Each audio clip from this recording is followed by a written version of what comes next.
सुबह का समय, गांव का एक छोटा सा घर जिसके आंगन में तुलसी का एक पेड़ लगा था। चिड़ियों की चहचहाहट के बीच घर की छोटी बहू गीता झाड़ू लगा रही थी। बड़ी बहू सीता बरामदे में बैठी चाय पी रही थी। बूढ़ी माँ तुलसी पर जल चढ़ा रही थी। सारा घर का काम मुझसे ही क्यों कराया जाता है? ना कोई मदद, ना कोई मान। मेरा तो जीना हराम कर रखा है। तू तो काम में लगी रहती है गीता, तुझे काम किए बिना चैन ही नहीं आता। आपकी तरह नहीं हूँ जो पूरे दिन बस आराम ही करना चाहती है।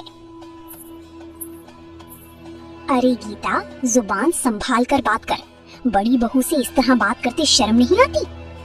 माँ जी, मैंने कुछ गलत नहीं कहा, बस मन में था तो निकल गया। घर का पुराना रसोई घर जहाँ रमा अकेले खाना बना रही थी। सुबह से अब तक एक पल भी नहीं बैठी। माँ जी को तो बस बड़ी बहू में ही देवी दिखती है और मैं तो बस नौकरानी बनकर रह गई हूँ। तभी गीता का पति अमन रसोई में आता है। गीता, कुछ मदद कर दूं? नहीं जी, आप तो बस मजदूरी करने जाने की तैयारी कीजिए, जैसा कि आपकी घरवाली चाहती हैं। मैं कर लूंगी घर का काम अकेले। गीता, माँ को कुछ समझाना मुश्किल है। वो बचपन से ही भैया को ज्यादा मानती आई हैं और बहू के रूप में भी वो सीता को ही देखती हैं। दोपहर का समय, आंगन में माँ और सीता बैठी थी। सीता बेटी, तू तो इस घर की लक्ष्मी है। तेरे भाग्य से ही मेरे घर में पोता हुई है। माँ जी, ये सब आपका आशीर्वाद है। और उस गीता को देखो, वो तो बस अपनी दुनिया में मस्त रहती है। हाँ, बस खुद को ही चालाक समझती है वो। तेरे जैसे संस्कार थोड़े ही हैं उसमें।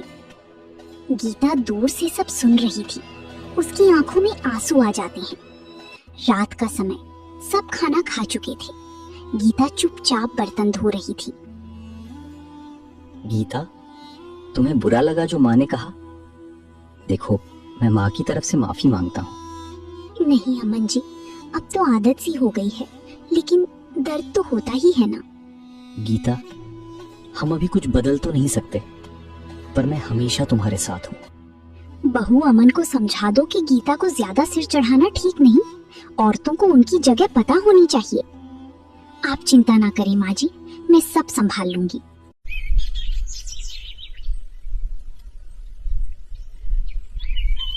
सुबह का समय, गीता रोज की तरह जल्दी उठ चुकी थी और चूल्हे पर चाय चढ़ा रही थी। बाहर से माँ और सीता की हंसी की आवाज आ रही थी। मेरी तो हर सुबह एक जैसी होती है, कोई बदलाव नहीं, बस काम, ताने और तिरस्कार। क्या यही लिखा था मेरे भाग्य में? तभी गीता की सास रसोई में आती है। गीता, सीता के लिए अदरक वाली चाय बना देना, आज उसकी तबीयत थोड़ी नासाज है।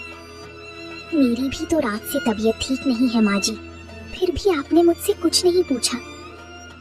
ओह, अब बीमारी के बहाने बनाने भी सीख लिए तूने। अरे सीता से कुछ सीख, जो बिना शिकायत सब करती है। गीता चुपचाप आंसू रोकते हुए चाय में अदरक डालने लगती है। उधर बड़ा भाई रवि काम से लौटता है। माँ, मैं आ गया। आ बेटा, थक गया होगा। गीता, जल्दी से पानी ला। अभी लाई माँ जी। गीता सब देख रही थी कि किस तरह बड़ी बेटी और बहू का सम्मान किया जा रहा है, लेकिन उसे कोई नहीं पूछ रहा। इसके बाद आंगन में पूरा परिवार साथ बैठता है, केवल गीता को छोड़कर। रवि बेटा, हमें अपनी पोते के लिए अच्छे स्कूल का इंतजाम करना होगा। तेरा बेटा बहुत होशियार है। हाँ माँ, कल ही शहर चलकर देखता हूँ। अरे हाँ माँ जी, हमारा गोलू तो सब में अव्वल आएगा। माँ, गीता भी तो पढ़ी लिखी है, वो भी घर के बच्चों को पढ़ा सकती है। इस बहाने कुछ कमाई हो जाएगी। हमें किसी परदेसी की पढ़ाई की जरूरत नहीं। हमारी बहू तो सीता है, गीता तो बस बोझ है। सन्नाटा छा जाता है। गीता कलेजे पर हाथ रखकर दूर खड़ी सब सुनती है। रात का समय, अमन और गीता अपने कमरे में बात कर रहे थे। गीता, मुझे शर्म आती है कि मैं तुम्हारा पति होकर भी मैं कुछ नहीं कर पाता। ऐसा मत कहिए, आप ही तो मेरी सबसे बड़ी ताकत हैं।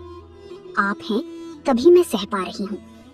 एक दिन सब बदलेगा गीता, बस थोड़ा धैर्य रखो। धैर्य की भी एक सीमा होती है।